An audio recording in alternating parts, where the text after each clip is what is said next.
إلى دين الإسلام وما كنا لنهتدي لولا أن هدانا الله وأكمل لنا ديننا وأتم علينا نعمه فرضي لنا الإسلام دينا فلا نعبد إلا إياه ولا نستعين إلا به نشهد أن لا إله إلا الله وحده لا شريك له ونشهد أن سيدنا ونبينا مولانا محمدا عبد الله ورسوله بلغ الرسالة وأدى الأمانة ونصح الأمة فجزاه الله عنا وعن كل المسلمين خيرا اللهم صل وسلم وبارك على سيدنا محمد عبدك ورسولك النبي الأمي وعلى آله وصحبه وبارك وسلم تسليما كثيرا أما بعد رب يسر ولا تعسر وتمم بالخير وبك نستعين يا فتاح رب اشرح لي صدري ويسر لي أمري واحلل عقدة من لساني يفقه قولي ربي زدني علما والحقني بالصالحين سبحانك لا علم لنا إلا ما علمتنا إنك أنت العليم الحكيم سبحانك لا فهم لنا إلا ما فهمتنا إنك أنت الجواد الكريم. My dear respected elders, children, brothers and sisters in Islam, I am confident that there's not a single Muslim in this world, but they have heard the term ummah multiple times throughout their life. What I'm continuing to struggle with, however, is the true comprehension of this matter. We hear ummah, the concept of ummah, the term ummah being thrown around every time. It could be in a social gathering, it could be amongst Muslims, or it could be with non-Muslims. When we explain Islam, we talk about this concept of ummah. But what is ummah? Can any one of us truly identify the head and the feet, the body, the image, and the surroundings of what this ummah entails? It's been a matter that I personally have been struggling for a long time. And 4 key questions came to mind. What is an ummah? Number 2, where is it located? And why is it so hard to find? And if it's something that has to be built, sure, that's fine. What steps should we take then to build the ummah? And the 4th and final question is, why is it so crucial to the success of Muslims and the continuity of Islam? My fellow Muslims, today I plan to share with you the answers that I sought to understand the concept of ummah and to gain clarity on this matter. I ask Allah subhanahu wa ta'ala, we beseech Him and we beg Him that He guides us and our hearts to make the reality of Islam what we live, and to make this dream of ummah a living reality for us all. Ameen ya Rabbil Alameen. My fellow brothers and sisters in Islam, ummah means a community or a nation, which was intended to represent the collective body of all Muslims. It is when fingers are unified and become the hand, and thereby that hand interlocking with the other hand to become such a unified force to be reckoned with that it's impossible to dismantle it. It's not forming a fist, it's not a finger, rather it's the 2 hands coming together and becoming so strong that they're inseparable. Abu Musa Ash'ari radiallahu ta'ala reports that the Prophet Muhammad sallallahu alayhi wasallam said, a believer to another believer is like a building whose different parts enforce each other. And when the Prophet ﷺ was saying these words, he clasped his hands with the fingers interlaced like this. He said, this is what believers are like. And believers coming together, this is what ummah looks like. And that's why Nabi ﷺ said these words, Al-mu'minu lil-mu'mini kal-bunyan. A bunyan is what you're sitting in. This is a building. It's reinforced with steel bars, cement blocks. It's painted. It is stuccoed over. It's so strong that hurricanes can pass and this building doesn't shake because it's a bunyan. Rasulullah sallallahu alaihi wasallam gave us an understanding that if you want to know who Muslims are to one another, they're like a bunyan. Each part of the Muslim, each Muslim in the ummah only strengthens their fellow Muslims. The second question is, where is it? Where do we find this ummah? Is it in a Muslim country exclusively, or can it be found in pockets in so-called non-Muslim countries? Well, the answer is simple, my brothers and sisters. An ummah is non-existent in all areas where the effort to build it hasn't been made, and where the effort isn't being made to keep it alive. What that means is an ummah is only found where an ummah is being actively built and actively protected. If we're not working towards ummah is not the default state of Muslims. This is where a lot of us can confuse. Just like a bag of chips is a default state when you buy chips, you don't go to 7-Eleven or to the gas station and say, can you give me some barbecue chips? Here's my clothes, put it in here. Or here's my hat, put it in here. You go to buy the chips and it comes in a bag. It's a default state. In the same way, if we consider that just because we're Muslims, we're an ummah, we're confusing ourselves and we're fooling ourselves, because an ummah is something that doesn't come because there's chips. It's something that you build to protect those chips and to keep them fresh.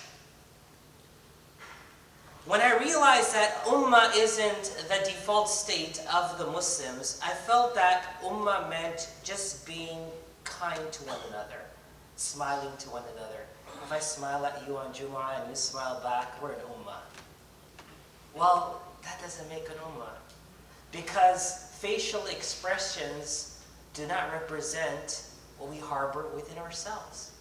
We may like to say, Assalamu alaikum, Sheikh Barak, haven't seen you in a long time, how's the family? But in my heart I'm like, man, I don't know how I saw that brother. I don't know how I bumped into that sister. I need to make sure next Jumu'ah I go to another masjid because I don't want to see them. So just being nice and kind doesn't mean you're an ummah. I then thought ummah meant being friends. And being nice to each other, going a level up, is being friends, where we know each other, where we hang out, where we gel on different issues. But I realized that friendship is the first thing that is threatened when friction occurs. You see, we have to understand one thing, and I'm sure you understand this, is when two human beings come together, there's bound to be differences. And when there's differences, that creates friction. When that creates friction, the first thing that it threatens is friendship.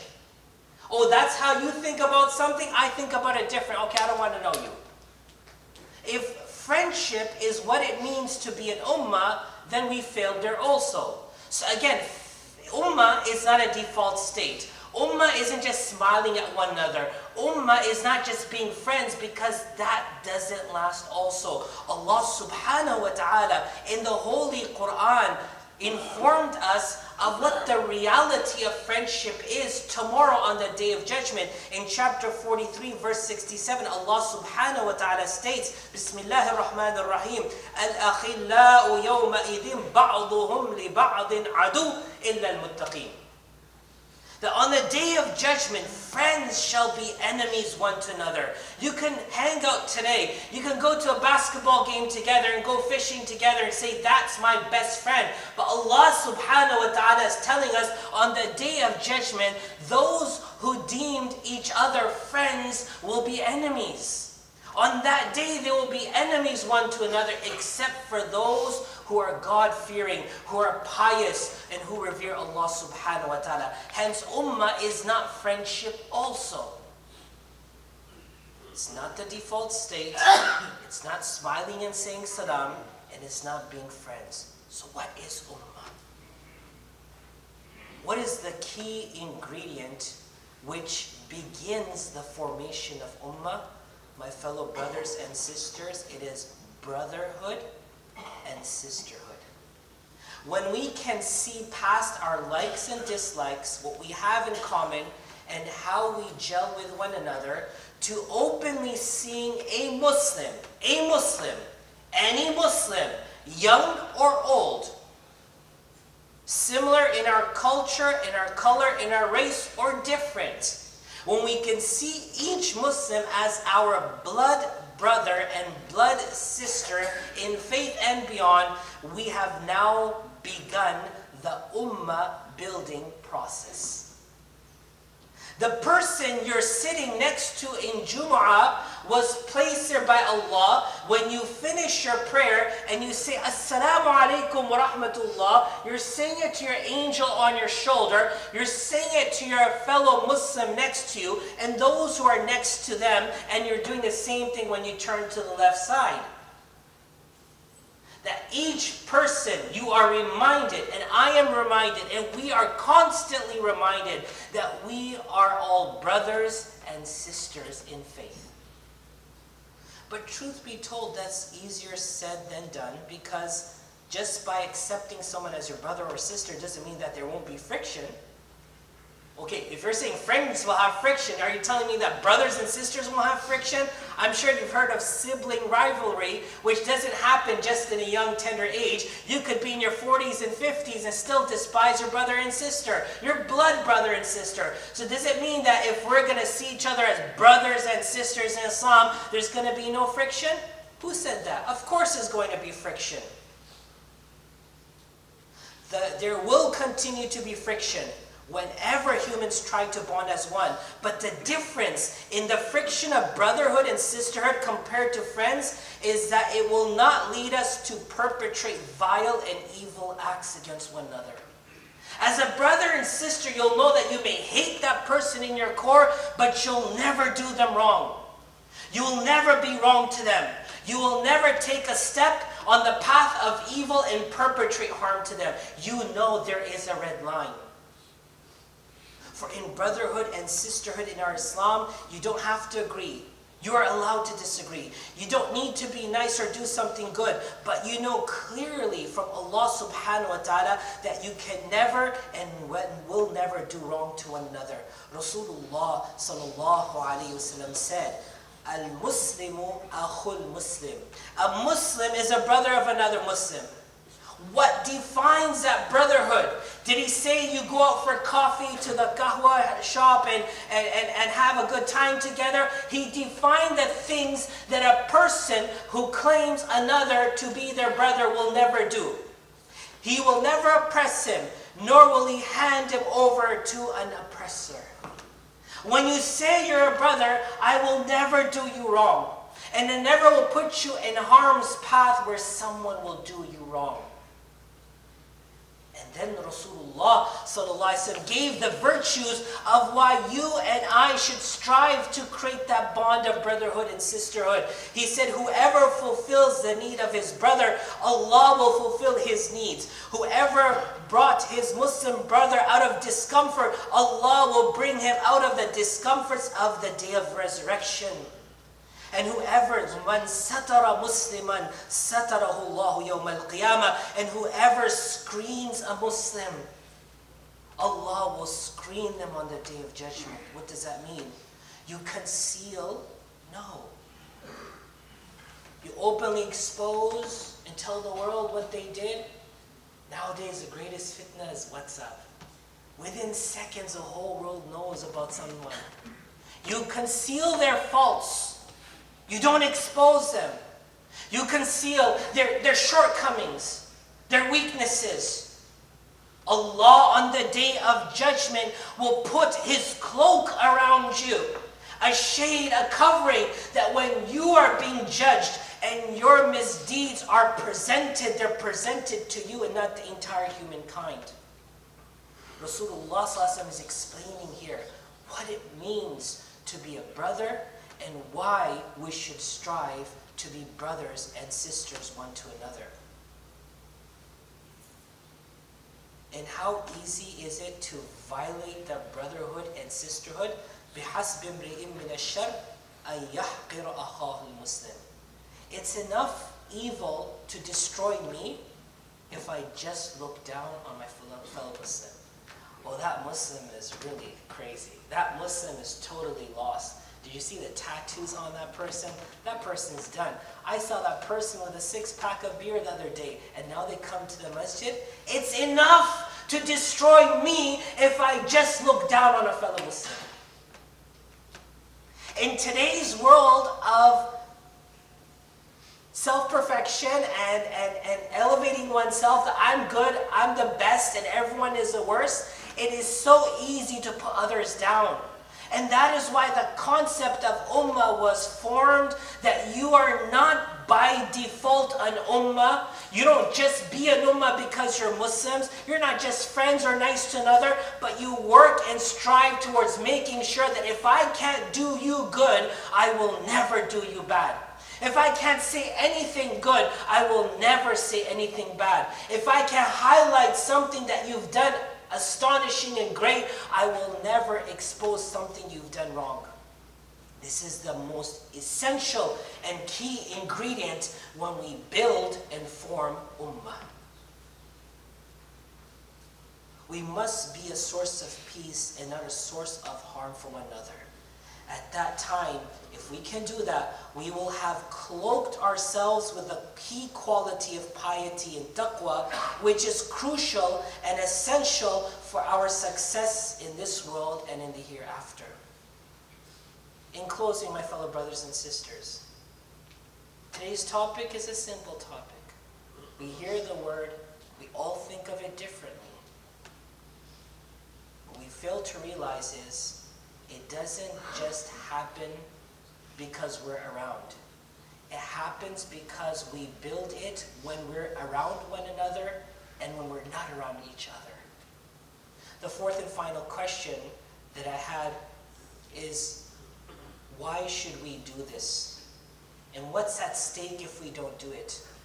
My brothers and sisters, our survival, our acceptance before Allah, and our impact here on this earth all relies on how strong of an ummah we are. May Allah make us a true ummah. May Allah allow us to live up to the ideals and values that the Prophet Muhammad sallallahu alaihi wasallam told us to live by. May Allah allow us to taste the sweetness of success and unity, and allow us to be the true ummah of Islam.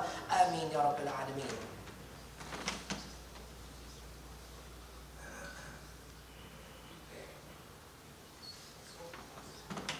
الحمد لله وكفى والصلاة والسلام على رسول الله وعلى آله وصحبه ومن والاه أما بعد. My fellow brothers and sisters, as we conclude the khutbah, I think it's a great opportunity for us to put into practice that coming together. So I'll ask everyone to kind of move up a little bit. There's a lot of people by the door. If there's a spot in front of you, look, if there's a spot in front of you, move on up. If not, that's perfectly fine. If there is not a spot, don't move on up because you're going to be stuck in the middle of two lines. So inshallah, let's move on up, inshallah. Make those rows stronger and tighter so that our fellow brothers and sisters who are standing in the back are able to, inshallah, join us in listening and also praying. Jazakumullah khairan. My fellow Muslims, as I said, in closing here, we want to talk about a story, a glimpse that the Quran has given us, and it has used the maldi term, the past tense, because when Allah uses the past tense for something that hasn't happened, it is to emphasize that it's going to happen. We turn to Surah Zumar, where Allah subhanahu wa ta'ala describes two categories of people in the hereafter in their final leg of their journey to eternity. May Allah subhanahu wa ta'ala make us amongst the best of them. Ameen. وَسِيقَ الَّذِينَ كَفَرُوا إِلَى جَهَنَّمَ زُمَرًا حَتَّى إِذَا جَاءُوهَا فُتِحَتْ أَبْوَابُهَا وَقَالَ لَهُمْ خَزَنَتُهَا أَلَمْ يَأْتِكُمْ رُسُلٌ مِّنْكُمْ يَتْلُونَ عَلَيْكُمْ آيَاتِ رَبِّكُمْ وَيُنذِرُونَكُمْ لِقَاءَ يَوْمِكُمْ هَذَا قَالُوا بَلَى وَلَكِنْ حَقَّتْ كَلِمَةُ الْعَذَابِ عَلَى الْكَافِرِينَ قِيلَ ادْخُلُوا أَبْوَابَ جَهَنَّمَ خَالِدِينَ فِيهَا فَبِئْسَ مَثْوَى الْمُتَكَبِّرِينَ Allahumma ahfadna minhum, ameen ya Rabbi. May Allah protect us from them. Allah is describing a scenario that the people who are on their final leg towards their home for eternity are going to be dragged. They're going to be yanked towards the hellfire in groups. And when they come to the hellfire, the door will then be opened. And then the story continues when the gatekeepers of hell and the khazana of Jahannam will say, what happened to you? Didn't prophets come and tell you what you were supposed to do and warn you of this exact day? And they will say, yes, they did. But they wanted to keep these things closed. They wanted to keep these shut. And they didn't want to understand and comprehend through action. They just wanted to entertain themselves with the words. But there's something very interesting here, because in this verse, Allah says the doors will then be open. Where in the next category, that inshallah we all will be together, ameen, Allah says the doors are already open. What's the difference about the doors of hell being closed and the doors of heaven being open? Very simple. The first is the category of people who follow masses. They follow, and I'm going to say quote-unquote masses, because we, especially our young folk, they think that something is happening, and that means everyone's doing it, and because of FOMO, they need to do it also. When in actuality, they didn't even have any basis or evidence that this is something everyone is doing. So because of FOMO, everyone's doing something because they think it's the right thing. Ultimately, they will be gathered as small little groups going to the hellfire, and Allah subhanahu wa ta'ala is telling us that these people, because they were blind in judging and vetting and sussing out what they were doing and where it was taking them, they didn't realize that they're going to Jahannam and the door is closed. They didn't even know what's lying behind it. Meaning they were so short-sighted, they didn't even care that where they were going, what lied beyond that door. May Allah protect us from them. Ameen. Because we are a people that whatever we do, we check to ensure that it is going towards and aligned with our destination and where we want to be going. Allah will keep the door of Jannah open for those who will be escorted in groups to Jannah. And inshallah, in that group will be you and your families and this community and your past generation and your progeny to come. The Sahaba, the Awliya, the Shuhada, Rasulullah ﷺ. We are going to be together. Believe it. You cannot say, well, I hope. We're in the house of Allah on the day of Jumu'ah. Allah has brought us here because we believe it and we're working towards it. And since we do everything we do, looking, is this taking me to my Jannah? On that day when that group is escorted, you will have that same mindset. Yes, Jannah is there and I am going to Jannah. And that was the destination I worked hard for. May Allah continue to make us amongst them. Ameen ya Rabbil Alameen. This, my brothers and sisters, is what I'm here to tell us all. This is our ummah's moment. It is a moment for you and I to shine and make the ummah an ummah. Not to perceive it, not to assume it, but to build it, and we build it now. And that is why the South Florida Muslim Federation is working continuously in this community, in the Tri-County area, to help construct this ummah. And that is why our upcoming conference in 2025, no longer the South Florida Muslim Conference, rather the Florida Muslim Conference, which will be held on the 24th and 25th of January, is titled Our Ummah's Moment, where our dear brother Bilal from the MMA fighters and other great speakers for the youth and the sisters will be in attendance, where we come together every year to not only celebrate our unity, but to work towards a stronger unity and a stronger collective body. So my brothers and sisters, I ask you in closing that when you leave from here today, learn about the conference. The table is outside. Buy your tickets for this conference. We have limited seats for this conference. And last but not least, donate towards this cause. This cause has allowed you all to secure Eid as a holiday in your community for your children from the schools. This effort has allowed you to create a mental health portal and counseling services that's helping families that are breaking and children that are going astray to come back towards the fold of Islam.